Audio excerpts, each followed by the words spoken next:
Tense আমাদেরকে শিখতে হলে টেন্সের স্ট্রাকচার বা গঠন সম্পর্কে আমাদেরকে ভালোভাবে শিখতে হবে। আর এটা ভালোভাবে শেখার জন্য আমাদের জানা দরকার কোন সাবজেক্টের সাথে কি অক্সিলারি ভার্ব বসে। এটার জন্য আমার পূর্বের ভিডিও আছে, তোমরা সেখানে দেখে নিবা। আর একটা জিনিস জানা দরকার, ভার্বের 3টা ফর্ম আছে, প্রেজেন্ট ফর্ম, পাস্ট ফর্ম এবং পাস্ট পার্টিসিপল। যেমন গো, ওয়েন্ট, গান, এগুলো তোমরা ভালোভাবে শিখে নিবা। এখানে আমরা ভার্বের প্রেজেন্ট ফর্মকে V1 বলেই সম্বোধন করব, পাস্ট ফর্মকে V2, পাস্ট পার্টিসিপলকে V3, এই সিম্বল বলে আমরা এখানে আলোচনা করব টেন্সের গঠনে। এখন আমরা আলোচনা করব প্রেজেন্ট ইনডিফিনিট টেন্সের গঠন সম্পর্কে। প্রেজেন্ট ইনডিফিনিট টেন্স কোনটা? যে টেন্স সাদা সচরাচর বর্তমানে করা, হাওয়া, খাওয়া বোঝায়, সেটা হচ্ছে present indefinite tense. Present indefinite টেন্সের গঠনটা হবে এরকম, অ্যাফার্মেটিভ বা হাবোধকে হবে সাবজেক্ট ভার্বের সাথে এস বা ইএস যোগ অবজেক্ট, ঠিক আছে। আর না বোধক হলে সাবজেক্ট অনুযায়ী ডু বা ডাজ সাহায্যকারী ভার্ব, নট ভার্বের সাথে V1 অবজেক্ট। আর প্রশ্নবোধক হলে ডু বা ডাজটা সামনে আসবে, এই ধরনের হবে। আমি উদাহরণের সাহায্যে তোমাদেরকে বুঝিয়ে দিচ্ছি। যেমন সে ভাত খায়, সে ভাত খায়, এটা কি সেন্টেন্স? হাবোধক সেন্টেন্স, অর্থাৎ অ্যাফার্মেটিভ সেন্টেন্স। এটা এই স্ট্রাকচারে হবে। তাহলে সাবজেক্ট হচ্ছে কি হি,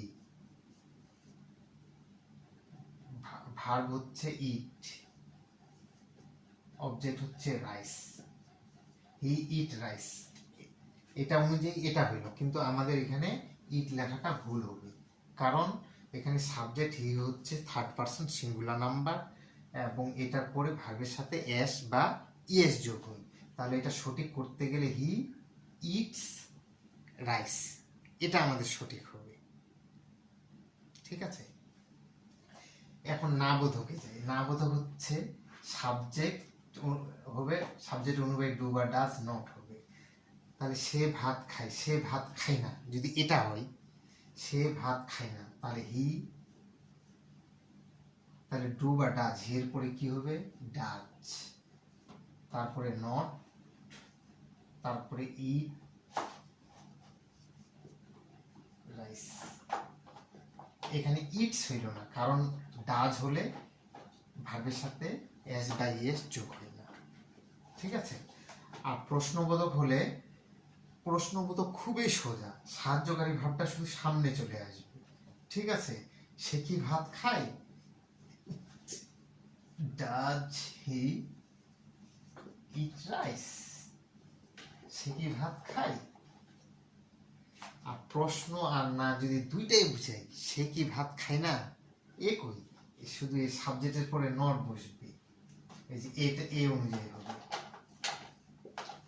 does he not eat rice. তাহলে গঠন অনুযায়ী টেন্স খুবই সোজা। এখন আমরা আলোচনা করব পাস্ট ইনডিফিনিট টেন্সের গঠন প্রণালী সম্পর্কে। পাস্ট ইনডিফিনিট টেন্স কোনটা? যে কাজ অতীতে সাধারণত করা হয়েছিল বা করা হয়ে গেছে, সেগুলো হচ্ছে পাস্ট ইনডিফিনিট টেন্স। যেমন আমি ভাত খেয়েছিলাম, সে খেলা করছিল, এগুলো হচ্ছে past indefinite tense. Past indefinite টেন্সের গঠন হচ্ছে সাবজেক্ট হবে ভার্বের V2 হবে, অবজেক্ট হবে, ঠিক আছে। যেমন সে ভাত খেয়েছিল, তাহলে এখানে সাবজেক্ট হচ্ছে হি, খাওয়া ইংলিশ ইট, ইটের V2 হচ্ছে এট, অবজেক্ট হচ্ছে রাইস, ঠিক আছে। এটা অ্যাফার্মেটিভ সেন্টেন্সে এটা হইল। এখন যদি নেগেটিভ সেন্টেন্স হয়, সে ভাত খায় নাই, তাহলে সাবজেক্ট ডিড নট হবে আর ভার্বের V1 হবে। তাহলে সাবজেক্ট হচ্ছে হি ডিড নট, ভার্বের V1, তাহলে এটের V1 কি? ইট, ইট রাইস। সে কি ভাত খেয়েছিল, এটা কি হবে? প্রশ্নবোধক হলে ডিডটা সামনে চলে আসবে, ঠিক আছে। Did subject V1 object. তাহলে সে কি ভাত খেয়েছিল? Did he eat rice? এখানে মজার ব্যাপার হয়েছে, নেগেটিভ এবং প্রশ্নবোধকে ডিড হওয়াতে ভার্বের ভিটু হয় নাই, ঠিক আছে? আর সচরাচর এই টেন্সে ভার্বের ভিটু হবে। এটা গেল পাস্ট ইনডিফিনিট টেন্সের স্ট্রাকচার। এবার আমি আলোচনা করব ফিউচার ইনডিফিনিট টেন্সের গঠন সম্পর্কে। ফিউচার ইনডিফিনিট টেন্স কোনটা? ভবিষ্যতে যে কাজ করা হবে, যে কাজ এখনো করা হয়নি ভবিষ্যতে করা হবে, সেটা হচ্ছে ফিউচার ইনডিফিনিট টেন্স। যেমন আমি খেলবো, এটা হচ্ছে ফিউচার ইনডিফিনিট টেন্স।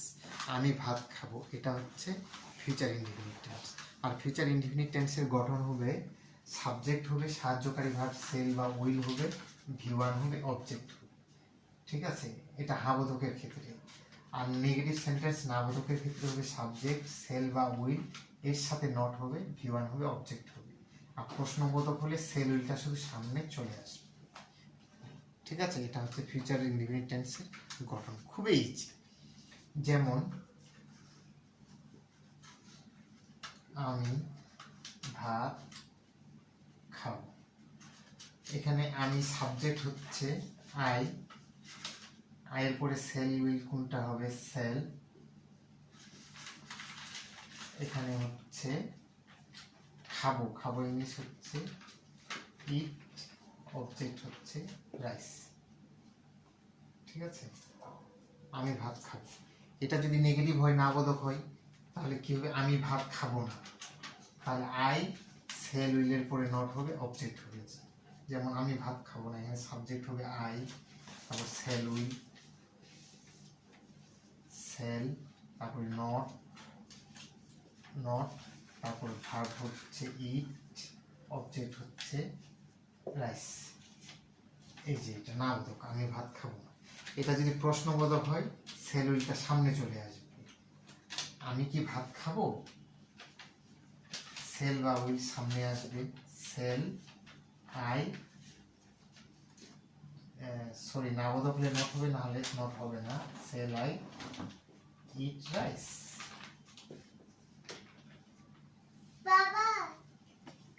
এটা হচ্ছে বাবা কে করে দিচ্ছে? কোথায় মা? এই যে শুনতে পাচ্ছ? ও, যাও তো মোবাইলটা নিয়ে আসো তো, কে কল দিচ্ছে, এদিকে আসো। ঠিক আছে।